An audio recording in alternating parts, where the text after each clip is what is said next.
നല്ല തുമ്പപ്പൂ പോലെ വെളുത്ത് നല്ല സോഫ്റ്റ് ആയിട്ടുള്ള പാലപ്പമാണ് ഇന്നത്തെ നമ്മുടെ റെസിപ്പി. എങ്ങനെയാണ് തയ്യാറാക്കുന്നത് നോക്കാം. അതിനായിട്ട് ഒരു ഗ്ലാസ് പച്ചരി ഒരു പാത്രത്തിലേക്ക് ഇട്ട് കൊടുക്കാം. അതിനെ ഒന്ന് കുതിർക്കാനായിട്ട് ഇതൊക്കെ വെള്ളം ഒഴിച്ച് ഒരു 5 മണിക്കൂർ കുതിർക്കാൻ വയ്ക്കാം. അതിനുശേഷം അത് നമുക്കിതൊന്ന് നല്ല മയത്തിൽ അരച്ചെടുക്കുക. മിക്സഡ് ജാറിലേക്ക് അരി ഇട്ട് കൊടുത്തിട്ടുണ്ട്. നല്ല ക്വാളിറ്റിയുള്ള പച്ചരി എടുത്തു കഴിഞ്ഞാൽ നല്ല സൂപ്പറാകും. അതുപോലെ ചോറ് നല്ല പച്ചരി ചോറ് 1/2 ഗ്ലാസ് എടുത്തിട്ടുണ്ട്. 1 ഗ്ലാസ് അരിക്ക് 1/2 ഗ്ലാസ് ചോറ്, 1/2 ഗ്ലാസ് തേങ്ങ, ഇത്രയാണ് എടുത്തിരിക്കുന്നത്. ഇനി അത് അരയാനുള്ള ആവശ്യമുള്ള വെള്ളം ഒഴിച്ചു കൊടുക്കാം. അത് നമ്മുടെ അരിക്ക് കുറച്ച് താഴെ നിൽക്കണം.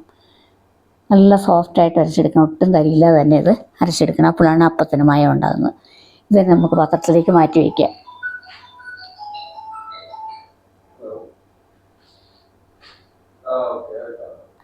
അതിലേക്ക് 1/2 ടീസ്പൂണോളം ഇൻസ്റ്റൻറ്റ് ഈസ്റ്റ് ചേർക്കുന്നുണ്ട്. അത് പുതിയതായിട്ടുള്ള ഇൻസ്റ്റൻറ്റ് ഈസ്റ്റ് വേണം നമ്മൾ തിരഞ്ഞെടുക്കാൻ, പഴക്കമുള്ളത് എടുക്കരുത്. രുചിക്ക് ആവശ്യമുള്ള ഉപ്പ് കൂടെ ചേർത്ത് കൊടുക്കുക. ഇത് നന്നായിട്ട് മിക്സ് ചെയ്ത് വയ്ക്കാം. ഞാൻ അരയ്ക്കുന്ന കൂട്ടത്തിൽ ഈസ്റ്റ് ഇടാറില്ല സാധാരണയായിട്ട്. അരച്ച മാവിന് ചെറിയൊരു ചൂടുണ്ടാവുമല്ലോ, അപ്പോൾ അതിനകത്തിട്ട് മിക്സ് ചെയ്ത് വയ്ക്കാറേ ഉള്ളൂ. ഇനി നമുക്ക് ഓവർനൈറ്റ് അങ്ങ് പുളിക്കാനായിട്ട് വയ്ക്കാം. ചൂട് കാലം ആയതുകൊണ്ട് കുറച്ച് ലേറ്റായിട്ട് കിടക്കുന്നതിന് അല്പം മുന്നേ ആണ് അരച്ച് വെച്ചിരുന്നത്. കണ്ടില്ല, പൊങ്ങി വന്നിരിക്കുന്നുണ്ട്. നന്നായിട്ട് പുളിച്ച് പൊങ്ങിയിട്ടുണ്ട്. അധികം പുളി വരാതിരിക്കാനായിട്ടാണ് ഞാൻ ഒരു പാത്രത്തിൽ കുറച്ച് തണുത്ത വെള്ളം വെച്ചിട്ട് അതിൻ്റെ മുകളിലാണ് മാവ് അരച്ച് വെച്ചിരുന്നത്. അപ്പോൾ കറക്റ്റായിട്ട് വന്നിട്ടുണ്ട്. നന്നായിട്ട് ഇളക്കി കൊടുക്കുക.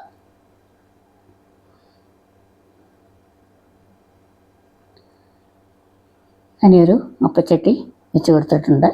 അത് ചൂടായി വരുമ്പോൾ നമുക്കതിലേക്ക് മാവ് ഒഴിച്ച് കൊടുക്കാം.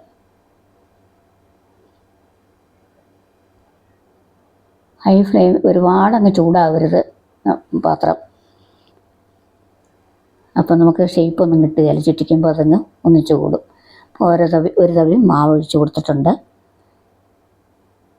ഇതിനെയൊന്ന് ചുറ്റിച്ചെടുക്കാം. വളരെ ഈസി ആയിട്ട് നമുക്കിത് അപ്പം തയ്യാറാക്കാനുള്ളൂ. രണ്ട് ഹോൾസൊക്കെ അപ്പം തന്നെ വന്നിട്ടുണ്ട്. ഹോൾസ് വന്നതിന് ശേഷം നമുക്കിതൊന്ന് അടച്ച് വെച്ച് കൊടുക്കാം. ഫ്ലെയിം മീഡിയം ടു ലോ ഫ്ലെയിമിലോട്ടൊന്ന് വെച്ച് കൊടുക്കണം. എന്നിട്ട്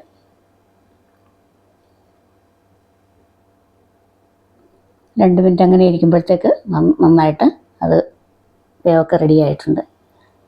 ഇതിനെ എടുത്ത് മാറ്റാം. നമ്മളെല്ലാവരും ഇഷ്ടപ്പെടുന്നതല്ലേ പാലപ്പം. പാലപ്പം നമുക്കൊരു മിസ്റ്റേക്കില്ല ഇതുപോലെ തയ്യാറാക്കി വയ്ക്കാം. കുറച്ച് ഇൻഗ്രീഡിയൻസിൻ്റെ ആവശ്യമുള്ളൂ. അപ്പോൾ ഇതുപോലെ ബാക്കിയിരിക്കുന്ന മാവും തയ്യാറാക്കിയെടുക്കാം. ഇനി ചോറ് വേണ്ടാന്നുണ്ടെങ്കിൽ ആ പാകത്തിന് 1/2 ഗ്ലാസ് അവലെടുത്താലും മതിയാവും. വെളുത്ത അവൽ.